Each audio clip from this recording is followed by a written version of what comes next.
എങ്ങനെ സ്വീകരിക്കുന്നുള്ളത് ക്കുള്ളതാണല്ലോ. അത് നിയമപരമായ നടപടി എങ്ങനെ സ്വീകരിക്കുന്നുള്ളത് ഞാൻ ആലോചിക്കും.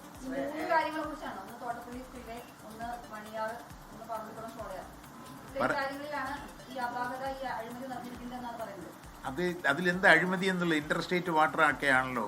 അതിലെന്ത് അഴിമതി ചെയ്യാൻ സാധിക്കും? സമ്മർദ്ദം എങ്ങനെ നടത്താൻ പറ്റും? ഇല്ല, അത് അസംബ്ലിയിൽ ഇത് ഡീറ്റെയിൽ ആയിട്ട് ചർച്ച ചെയ്തല്ലോ. അന്നെന്താ ആരും ഉന്നയിച്ചില്ല? അത് ഓഡിയോ റിപ്പയർ അങ്ങനെ ഞാനാണ് പറഞ്ഞതെന്നുള്ളതിന് ഉള്ള കാലമാണല്ലോ. ഇപ്പം മറ്റേ ട്രംപും മോഡിയും കൂടി ഉള്ളത് സംഭാഷണം കേൾക്കണില്ലേ?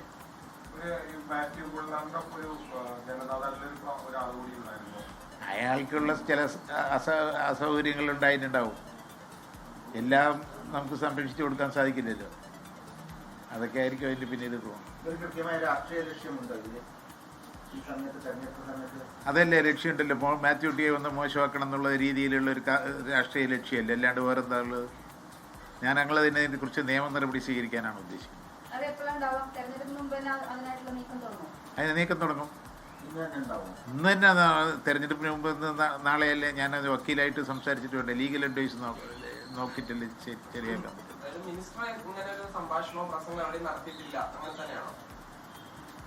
ഇതെന്താ ഇത് ഞാൻ പറയേണ്ടത്?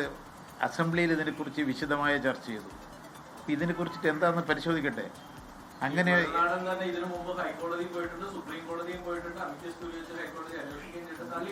തള്ളിക്കളയുകയും ചെയ്തു. സ്വാഭാവിക ഇലക്ഷന് വേണ്ടി ഉണ്ടാക്കിയ ഒരു വാർത്തയാണെന്നാണ് എനിക്ക് തോന്നുന്നത്.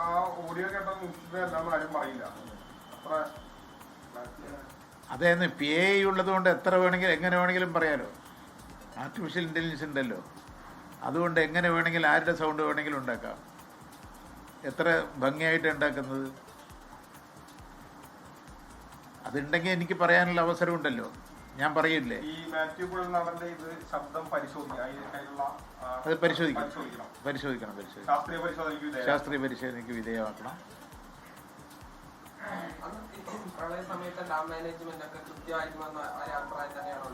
ഇല്ല, IIT നോക്കിയിട്ടുണ്ടല്ലോ. അത് മഴയുടെ കാരണം കൊണ്ടാണ് വന്നിട്ട് എന്നുള്ളത് IITയുടെ റിപ്പോർട്ടുണ്ടല്ലോ. ഇനി അതിൽ മീതെ ആരാ റിപ്പോർട്ട് ചെയ്യണം?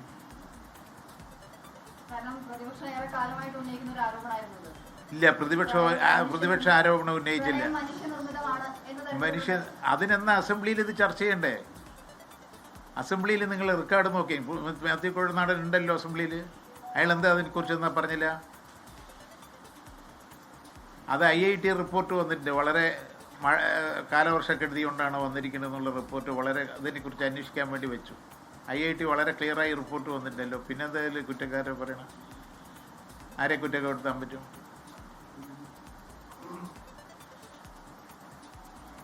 ഇങ്ങനെ ഒരു ആരോപണം വന്നപ്പോൾ IITയെ കുറിച്ച് അന്വേഷിക്കാൻ പറ്റല്ലോ. IIT വളരെ ക്ലിയർ. IIT ഞങ്ങളുടെ കീഴിലല്ലല്ലോ, കേന്ദ്ര ഗവൺമെൻറ് കീഴിലല്ലേ. അവർ വളരെ വിശദമായ റിപ്പോർട്ട് അന്വേഷിച്ചിട്ട് മഴക്കെടുതിയാണെന്ന് കാരണം പറഞ്ഞിട്ടുണ്ടല്ലോ. ഇലക്ഷൻ സമയത്ത് എന്തെങ്കിലും ഒരു വാർത്ത ഉണ്ടാക്കുക എന്നുള്ളത് രീതിയിലല്ലേ. അയാളുടെ ഭൂമിയുടെ കേസൊക്കെ കിടക്കുന്നുണ്ടല്ലോ. ഞങ്ങളിപ്പോൾ അതൊന്നും പറഞ്ഞിട്ടില്ലല്ലോ. എന്തിനെ? ഇല്ല. ഇത് എല്ലാവർക്കും അറിയുന്നതല്ലേ.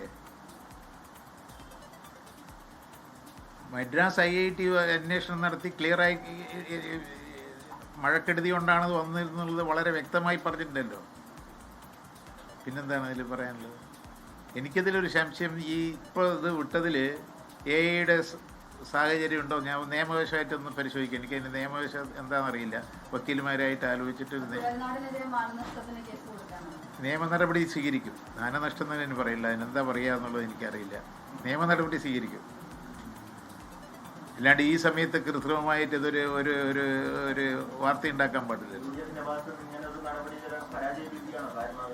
എന്താ സംശയം? എന്താണ് അതിൽ? പറമ്പിക്കുളത്തിൻ്റെയൊക്കെ നിങ്ങൾ സംസാരിക്കുന്നത് പറമ്പിക്കുളത്തിന് വേണ്ടി വാദിക്കുന്ന ഒരാളാണല്ലോ ഞാൻ.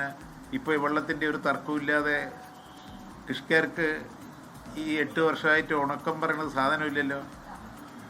10 വർഷമായിട്ട്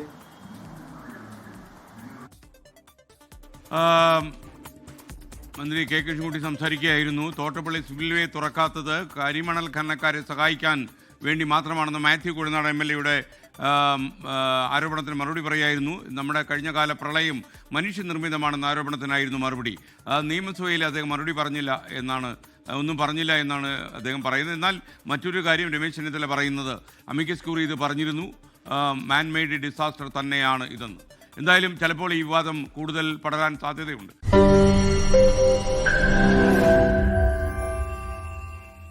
ലോകത്തെവിടെയായാലും ഏത് സമയത്തും 24 വാർത്തകളും ഓഗ്മെന്റഡ് റിയാലിറ്റി പാക്കേജുകളും എക്സ്പ്ലെയിനറുകളും വിശദമായി കാണാൻ ഞങ്ങളുടെ യൂട്യൂബ് ചാനൽ നിങ്ങൾക്ക് സബ്സ്ക്രൈബ് ചെയ്യാം.